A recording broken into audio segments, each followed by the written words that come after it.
Hey, welcome, all my right thinkers. Thanks for tuning in and check out your boy, P-Funk, thinking right out here in my lab.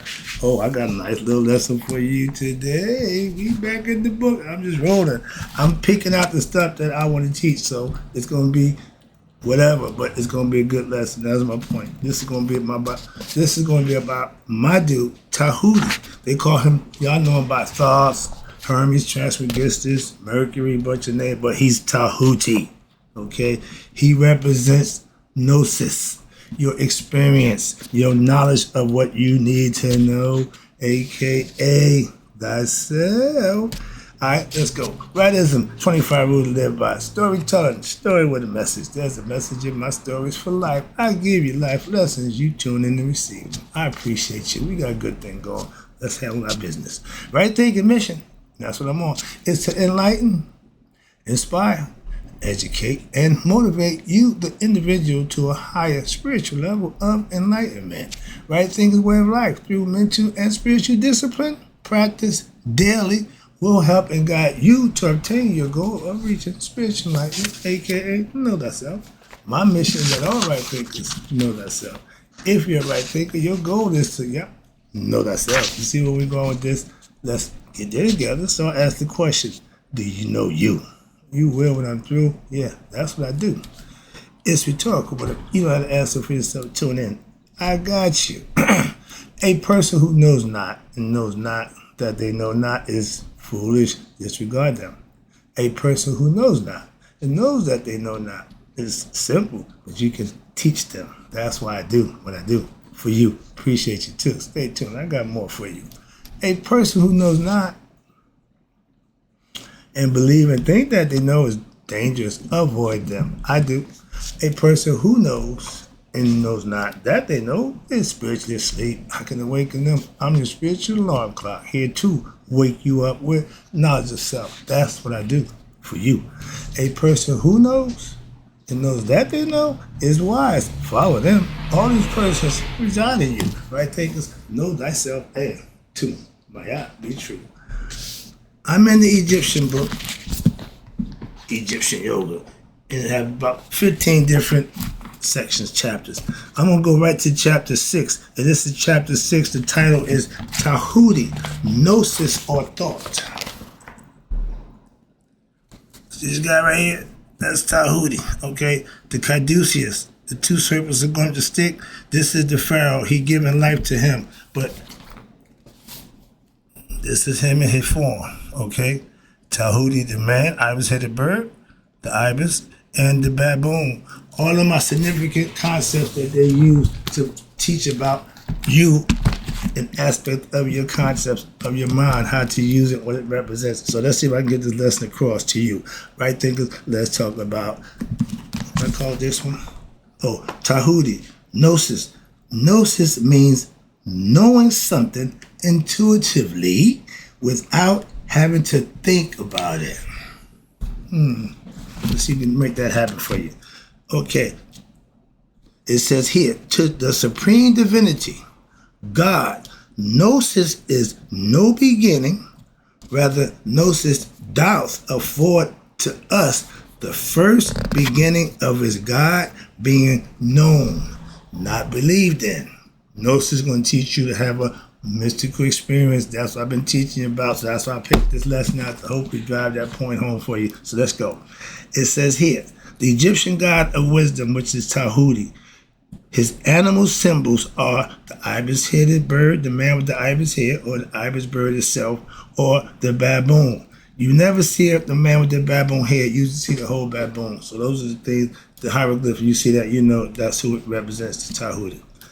Having information, this is important, and having knowledge are not necessarily the same thing. I'm telling you, we're in the information age right now. They used to hide information, deny information, you know, get around it. But now that we're in the information age, they can hide, so they bombard you with a bunch of information. Half of it ain't worth a crap. So your discernment got to get better, because it's a difference in information and knowledge, or information that would lead to knowledge, that would give you knowledge. I'm here doing just that. So let's go. I like this concept. So there are two forms of knowledge.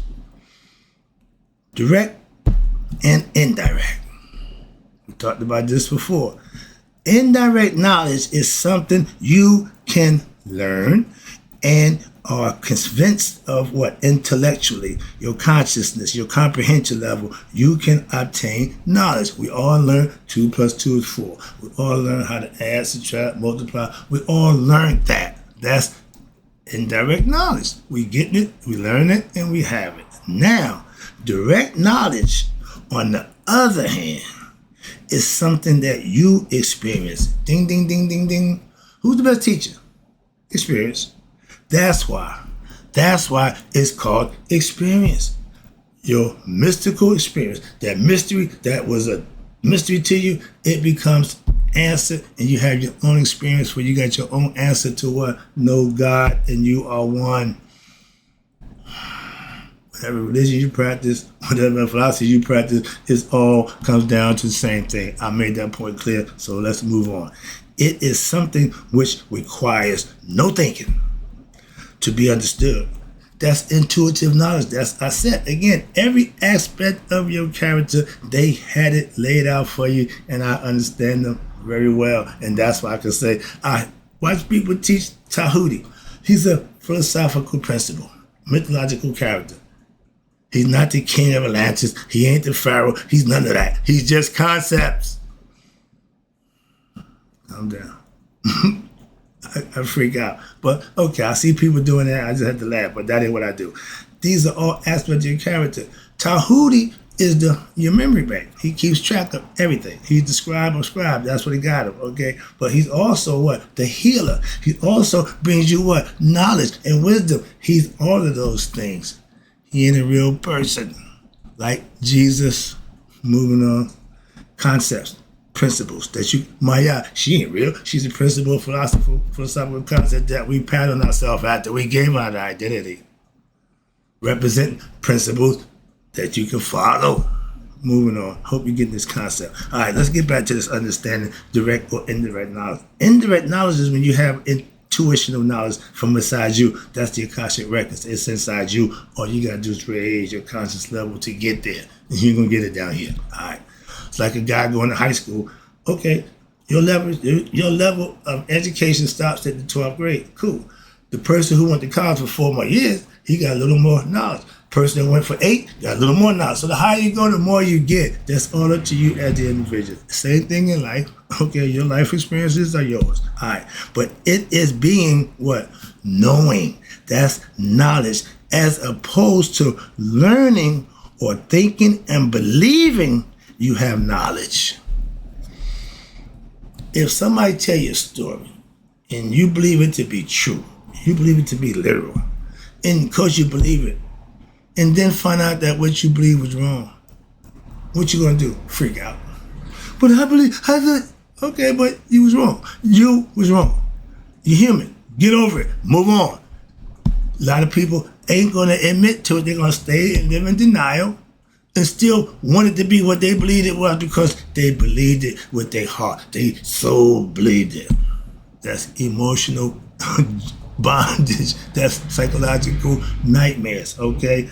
And now you may learn about a flower. And we all have. We learn about a whole bunch of stuff in nature, mostly, and everything else. You can learn about a flower. How? By reading. But one does not become the flower. No. You to know something intuitionally is in effect what? To become it within your consciousness. Again, this thing right here, you use it to do all those things. That's what Djehuti represents. The ability to what? Comprehend, conceptualize, theorize, logic and reason, all those things.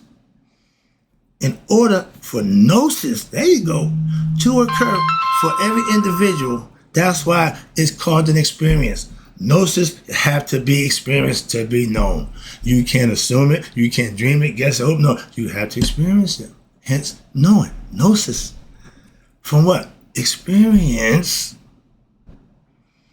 It is necessary to what? Become identified with the object of your study. Again, the gods becoming one with them. Like anything else, that's the original concept of studying and giving you the God concept to become and live it, make it manifest for yourself. Never mind that they really exist. That's not the point. That's not the issue. I could care less what happened 10,000 years ago. I could care less what happened 65, 70 years ago while I wasn't here. I only care about the 67 years I've been here. From my experience, that's what you get from me. I study, I learn, I manifest, I practice, I put it to use. So I know what I'm giving you, I've already done or used, so I know what it is.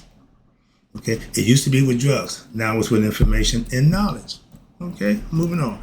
But one may accomplish this through what? Concentrated thought. And you ready?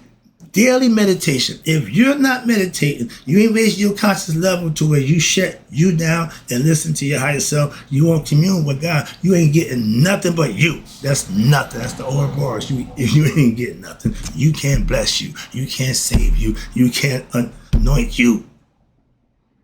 So you continue to serve you, you get nothing. Moving on. However, when you're meditating on a regular basis, there are millions of individual objects to focus on and concentrate on in the universe for you to focus on to gain understanding. But to become one with each of them would take what? At least what? 1 million years, 1 million different recycled lifetimes over and over till you get it right. We're here to what? Know thyself. If you come here and do anything but that, you're not going nowhere. So you'll be back. And if you like it here, that's what it'll be. Okay, that's the concept. But this simpler way, there's a simpler way to achieve what we call supreme and obtain supreme wisdom, aka Djehuti. How? By identifying, watch this, first identifying and then becoming one in your conscious with the netter we call God, who is the source of all objects in existence. In every religious, every philosophical, theological concept, it's all based on that one thing, God, oneness, one. And becoming one with or merging with that supreme being, the netter, for yourself. It's enough to go around. Like I said, 9 billion people, there's 9 billion ways to get to God. And he waiting open arms. Why? Because it's all his anyway. That's why. He only needs stuff down here that don't make it up. Why? If you ain't passing this test, you can't get there. Simple as that. Like going to school. You can't go to the next level without passing this level. And death at this level is what? To get you to the next level. You can't get there without dying. You can't go to heaven without dying. The caveat. So if you're scared of dying, you sure ain't going to heaven.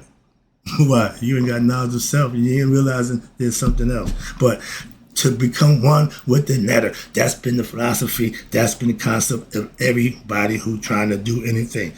Is therefore what? The same as becoming one with all that exists. See where we're going with this? Once you know God, you know what God knows, and God's all conscious, all knowing. Hello? Having all knowledge of what? In this form, self. That means you got knowledge of you. So now you can go back home and why? You get knowledge of everything after that. That's the conscious record. And you have all knowledge. You obtain all power. You become omnipresent. You become omniscient and omnipotent. That's you becoming one with God.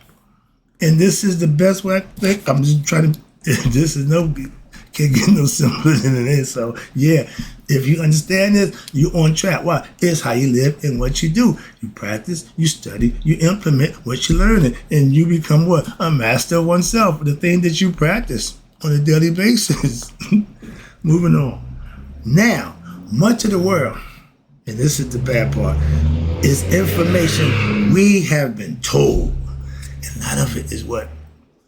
Either by purpose or by, misinterpreted, corrupted, watered down, whatever, cut. I use the cut analogy as a drug dealer. We ain't getting pure. We ain't getting the pure stuff. No, we getting garbage. And back in my day, this color blue, they had the coke tester, right? They tested. And if your stuff came back handicap blue or royal blue, that's the purity in it, right? I got caught. Little time to get to those tests, and now everybody should be light blue. So I said, bam! Hey, my man, don't worry about it. So back then, my point is, I always get the good stuff, all right? All right. And that's, if you're going to sell it to them,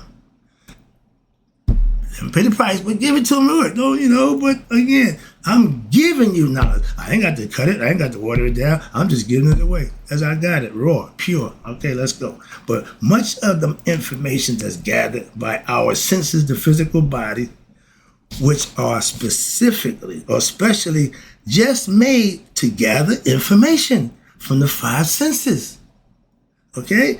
In the physical body, that's what it's all about. From the physical realm. I keep trying to get that point across to you. But now, to the extent that there can, this forms a basis of what we believe to be real and true. That's, again, the power is in what you believe. If you can conceive it, you believe it, you can achieve it. That's power. And that's the power that God used to create the universe and everything else. We got that same power again. You can take a lie, and because your belief in that lie will make that lie manifest for you. That's, the power of belief. Not the lie, but it's the belief where the power lies. The person who knows that power, he manipulate your belief system so that you would have to use all that just to make it. You got the truth. It ain't that hard. I don't work that hard to do the right thing. It ain't that hard. This process constitutes what we call our psychological conditioning, which into a certain modes of behavior. We pretty much been indoctrinated. Do this, follow that, learn this, be that, do that. Okay, and we have certain beliefs right there. You have enough belief systems to make your head swim. And again, I try to make that point known. You can believe what you want, and you're going to manifest what it is you can believe in, what you can achieve for yourself. But with the right information, it ain't about working so hard. That's my point. But this is information. Watch this. This information of a limited intellect, meaning being human. However, if our senses were designed differently, for example, okay, I like this concept. Watch this. Now, if we had the eyes of an owl, we could see at night, see in the dark, a lot of us wouldn't sleep at night. Wow, we change our habits. Again, based on what we have, what we do. And if we had the smell of a canine, the sense of smell, that sensitive nose they got, okay, we would do things a little different. And if we had the hearing of a bat, sonar hearing, that extra sensitive, that means we would be perceiving the world totally different. And that's a perfect example showing how we're formed just right there, just enough for us. And every animal has a gift for what? Survival, okay? Defense, whatever it is. But those are God-given gifts to each and every animal that he manifests in nature. And it would be quite different. We would be quite different beings. And our perceptions would lead to what? Different beliefs, okay? About what? The world. And as therefore, our own experiences would be quite different. Similar, if we could see things matter the way a particle accelerator, that big CERN computer we got, or electronic microscope sees it, again, we would live in a world, what they call what? Pure energy held together by that which is unseen, consciousness. We know that the microscope can pick up stuff that we can't see, okay? And we saw that, we know atoms, molecules. I went past that physical lesson. That was, to me, that was flow. But they're telling you, we are low vibrating frequency, molecule that looks like matter. But everything vibrates, and the higher vibration, the less it is to see. That's what they're showing you. And God, since he vibrates that vibration, you'll never see him there. You only can get to him this way, consciously. And due to what? To our limitations in human form, the senses miss a whole other reality. Like when we go to sleep, we open up a whole other world. Where's that? Up here. Don't need the physical body. That's the astral plane. And which lies beyond our ordinary senses perception, meaning the physical body. Once you go to sleep, your five senses no longer count. It's all up here now, okay? And That's where the absolute truth, aka God dwelling, what? The temple not made with human hands. That's up in the head between the temples, which underlie all things. Why? Through thought. And even in the physical world, cannot be sensed with the ordinary senses. Why? It's designed only for the world of duality. The physical world can't go to the next level. Why? It's carrying too much. It's too dense. It's too heavy. It can't go. That's why the physical body stays here on earth, dissolve back into mineral, and the spirit either go back to the maker or go find another physical body. It all makes sense if you understand it. But minus the old mumbo jumbo, minus the nonsense. If you want to learn something, learn the concept of philosophy principle, and then see how it worked for you. All that judgment about what you already know is a waste of time. Moving on. So therefore, I gotta go. Therefore, in order for you to know God, that is to what? Have Gnosis, aka, I'm about to go, or your mystical experiential knowledge of what? The transcendental and the divine essence of all things for yourself. It's called the awakening for a reason. It's like you wake up from a slumber, from a sleep, and you realize, oh, whoa, I ain't in Kansas no more. There you go. But the idea is to know thyself, becoming one with your higher true self. And we must now be able to make the connection with our divine essence and be able to perceive its connection for ourselves with its creator. If you know you and God are connected, that's a hell of a thing. That's better than any degrees, any other. No, knowing you and God are one, I'll take that every day. You keep your damn degrees, okay? That means nothing. Why? At Judgment Day, they're going to ask you how many degrees you had. They're going to ask you how'd you live. Any other essence that may be compiled by the use of your senses, listen, or other information gathering devices will only be illusions. This world is illusory. It's not real. It's transient. You're going to just pass through it and nothing here forever. Except the spirit that's inside your physical body and your consciousness. If they become one, they go together. You go home knowing who you are. And guess what? I'm dying to see who else made it. Okay? That's the true test of reunion. Why? The spiritual awakening, they unite in heaven. The rest of y'all go to hell. So there's a bunch of us there. All right? But this world is illusionary. Get out of it. Okay? Rise above it. But in order to perceive the absolute, aka God, that non-changing truth, the essence of all, we must individually become what? One with that absolute truth. Yeah, it's all up to you. And you have the right to do just that. You don't need nobody's approval to do that. Help, yeah. Guidance, yeah. Tutoring, yeah. But help, no. Nobody's approval. Why? You know if you're the master of you. It ain't my job to tell you self-mastery. Yourself will tell you if you mastered you. I just instruct. I don't give degrees. I don't give none of that nonsense. Okay, I don't do none of that. Moving on. Well, man, I lost my spot. And again, I got all excited. Because, yeah, the truth, once you find it for yourself, this is the essence and this the greatest achievement of our journey in this physical world to what? Make it home in our spiritual world. The absolute experience, the mystical experience, the awakening of ourselves with the divine nature will provide us a state of supreme peace, hotep, bliss.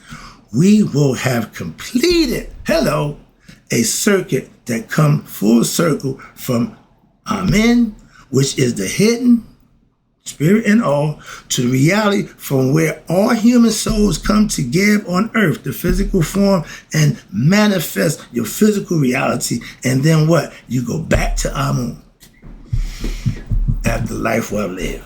And to this is become what we call becoming godlike. Even while still alive. That's the caveat. To reach that level while still alive. And the true way to know God, again, is to become, is by looking where? Within and not out. Why? Because our deepest self is God.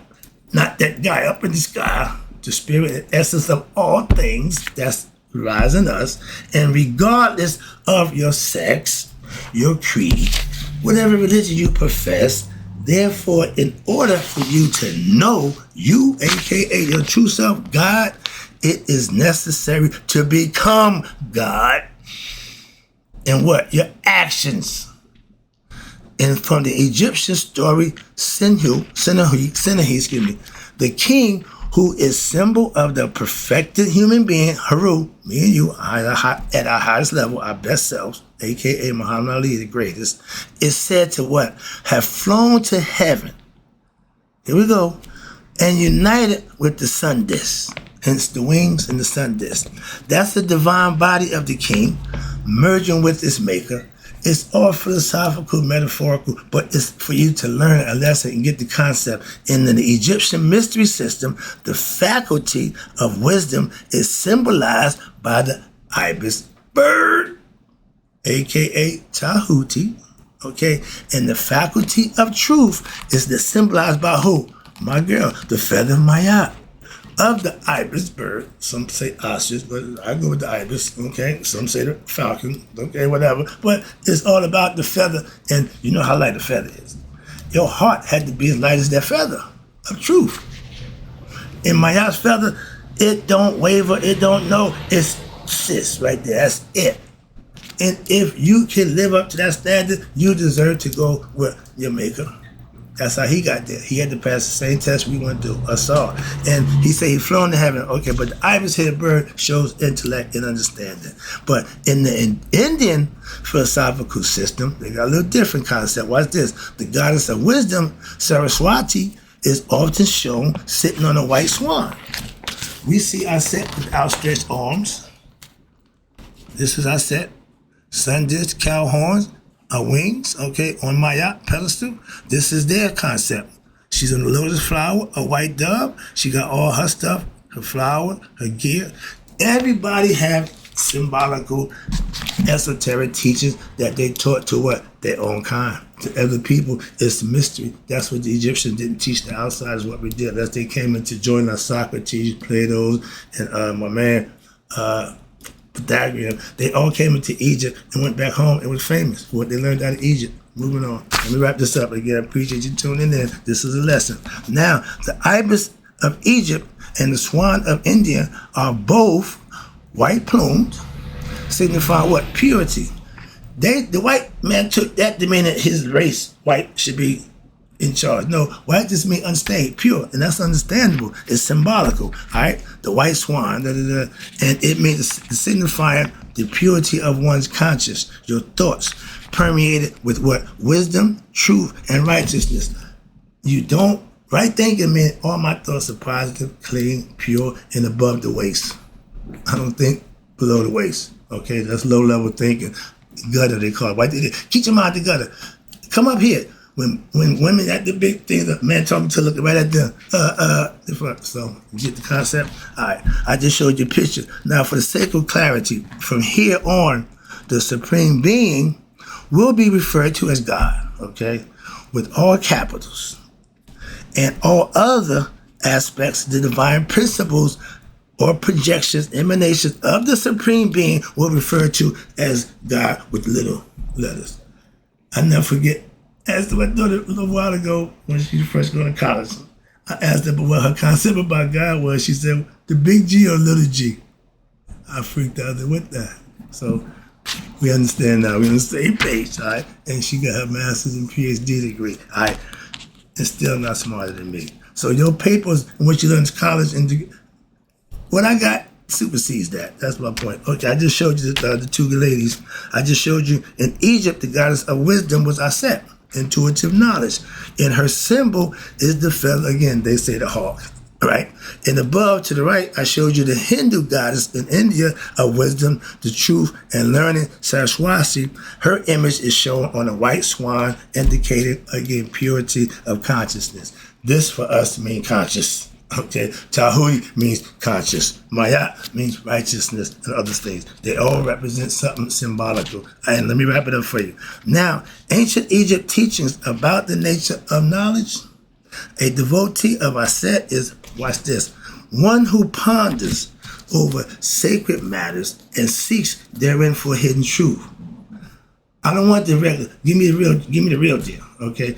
She went and got the truth from Rob. Why? She wanted the real deal, and she wouldn't stop until she got it. That's okay. Consistent, persistence, and with all is in the all.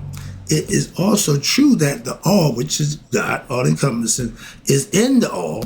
To him who truly understands this truth, have come great knowledge. That's self-knowledge, knowing that you are one with the all. You become the all also. Okay? This is the best part. Taking it home. Jesus Christ. Sorry, but, I'm going to wrap it up.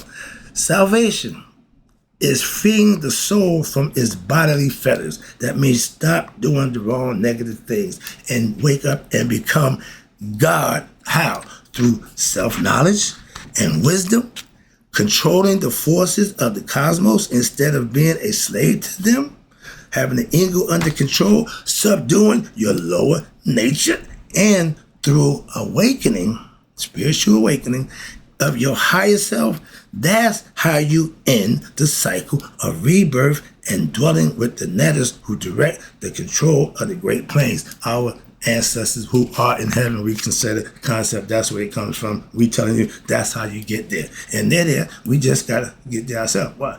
They did what they had to do to get there. We got to do what we got to do to get there. Moving on, wrap it up. Men and women are to become God-like. How? Through a life of virtue and cultivation of the spirit, through scientific study and self-knowledge, and practice daily in your body discipline. Mind, body, and soul, we perfect them on a day-to-day basis. Don't work one without the other. It's a trilateral deal. Make your life the subject. This was my favorite 20 years ago. Make your life the subject of intense inquiry. Learn about yourself every way you could.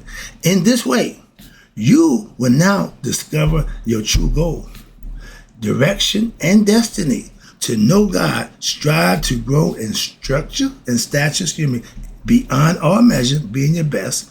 Conceive that there is nothing beyond thy capability, nothing I can't do. If I can conceive it, I can achieve it. Know thyself to be deathless and able to know all things. All arts, sciences, that means studying. The way of every life become higher than what? Your highest height, and lower than your lowest depths. Knowing yourself completely, stem to stern. A mass in thyself. All senses of your animal, your fire, your water, your dryness, and the moistness.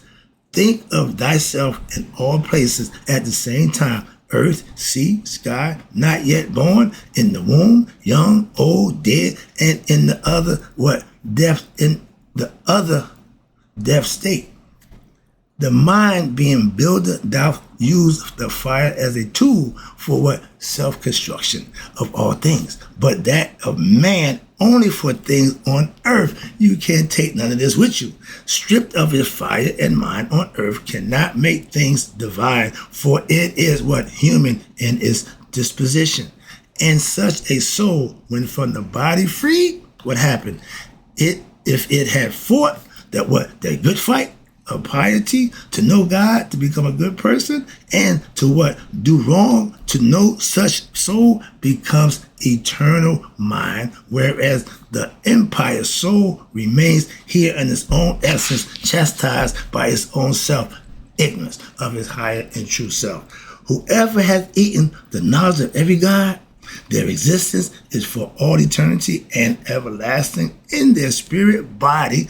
What they willeth, they doeth. As I conceive it, I can achieve it. Immortality is what? Knowing thyself, knowing you and God are one. That's the lesson. I'm sorry it took so long. Hope you got the message. I enjoy getting it to you. And closing, right thinking, man, you all live to be 100. Me, 100 miles a day. So I never know that my right thinkers who know now what Gnosis is all about for themselves have passed away. It's all about the mystical experience.